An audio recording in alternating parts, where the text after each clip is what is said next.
Welcome, I'm Jax, and in this video we'll have a look at a formation rejoin technique called geometric rejoins.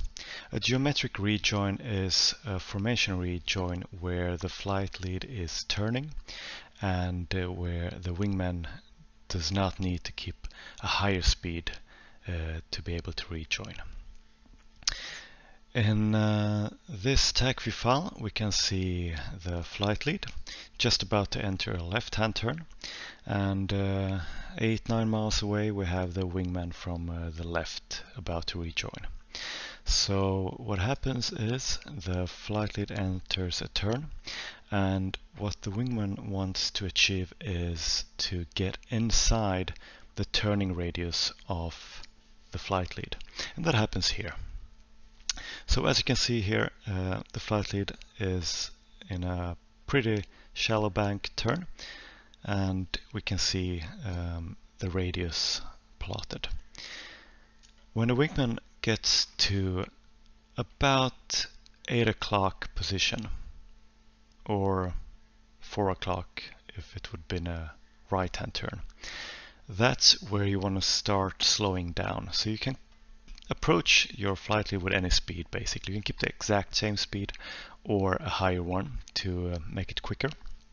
But when you get inside the turning radius of your flight lead, you want to start slowing down. So when you're approaching from his 8 o'clock position and you're within a mile, you really want to start slowing down and match the speed of the flight lead, because the last part of the rejoin is made geometrically.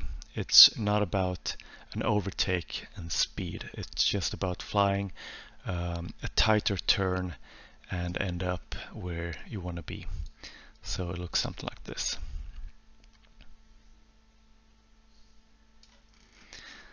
We'll zoom out and make another one from the opposite side. So in this case we have the wingman over here, and the flight lead is flying away from the wingman, so is behind his flight lead.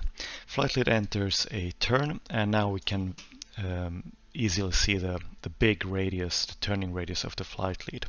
So what the wingman wants to do is to get inside the turning radius and establish himself on the 8 o'clock position of his flight lead. And as I said earlier, you can do that with any speed. You can have the exact same speed as your flight lead, or if you want to have it done a bit quicker, you can come blasting in with Mach 2. That's up to you. But when you get to the 8 o'clock position, about a mile or two away, you really need to start slowing down and match the speed of your rejoin object, or in this case your flight lead. So from here on it's the same as last rejoin. Match the speed and turn inside the flight lead.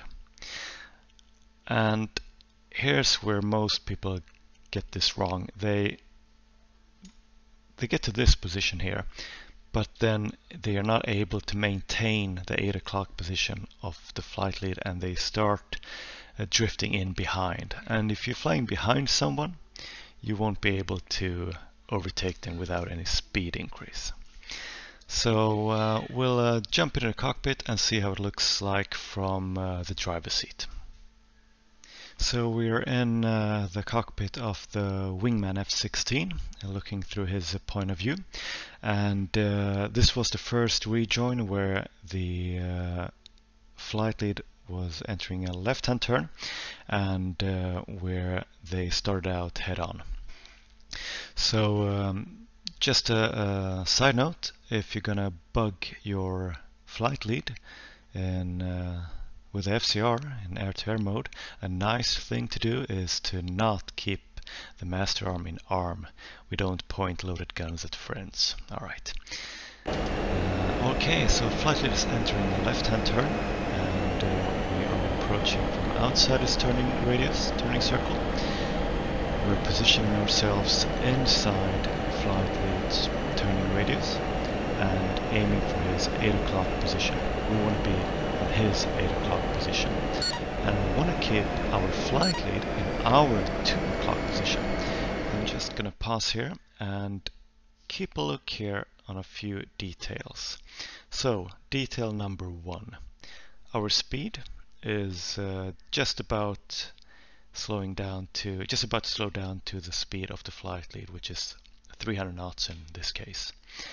The second detail, which is very important, is that we are well below our flight lead in altitude. He's flying around at 15,000 and we're at 14,000. And that's important because, as you guys are seeing, our flight lead is turning with around 20 degrees of bank, and we're doing over 60 degrees of bank.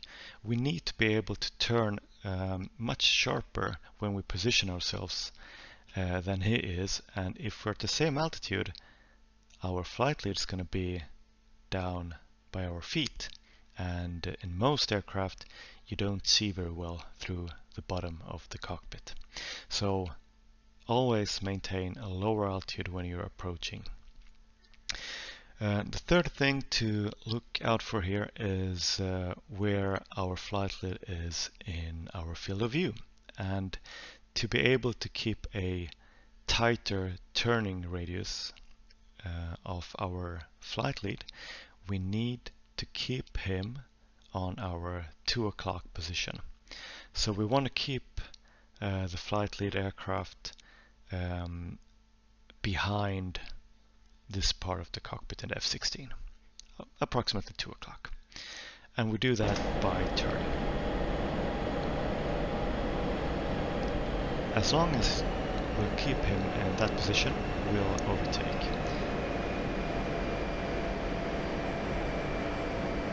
So our speeds are basically matched up, and all closure from now on is purely geometric. Here's the next big important rule to remember. Always join on the outer wingtip of your flight lead. Even if the order is to rejoin in a left echelon, you always rejoin on the outer part of your flight lead. And that's because if you're coming in too hot and misjudging your closure rate, you will have to make such a hard left turn in this case that you risk of end up losing sight of your flight lead. So always plan to cross beneath him and stabilize yourself on the outer wing, and then crawl back in to where you're supposed to be.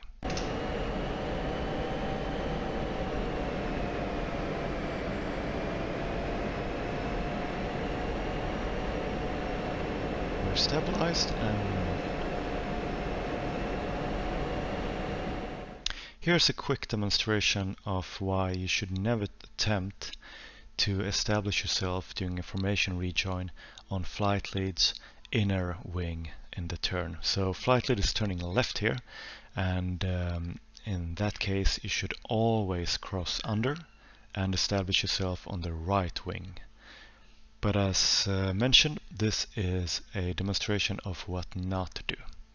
So if you're coming a bit hot and you're slow to realize that, you'll have to make a very big roll correction to avoid collision. And if you do that, you lose sight of your flight lead, and that's not a good thing to do in formation flying. Here's a demonstration of what it looks like if you fail to keep your rejoin object in the 10, or in this case the 2 o'clock position throughout the rejoin.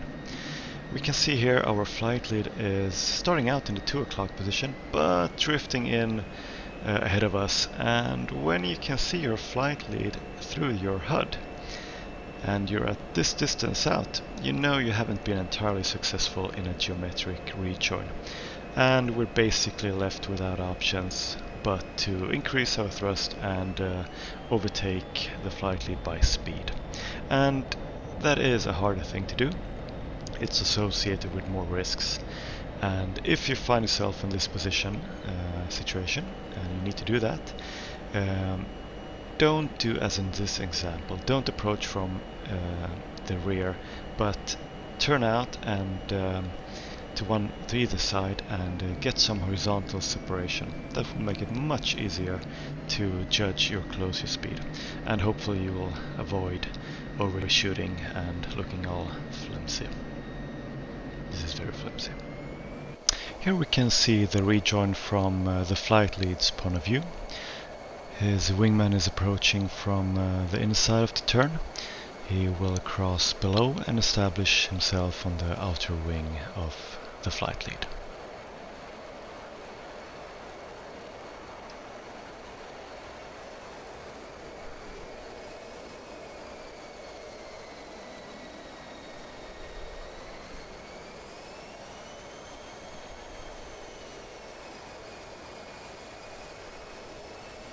Alright, that wraps it up.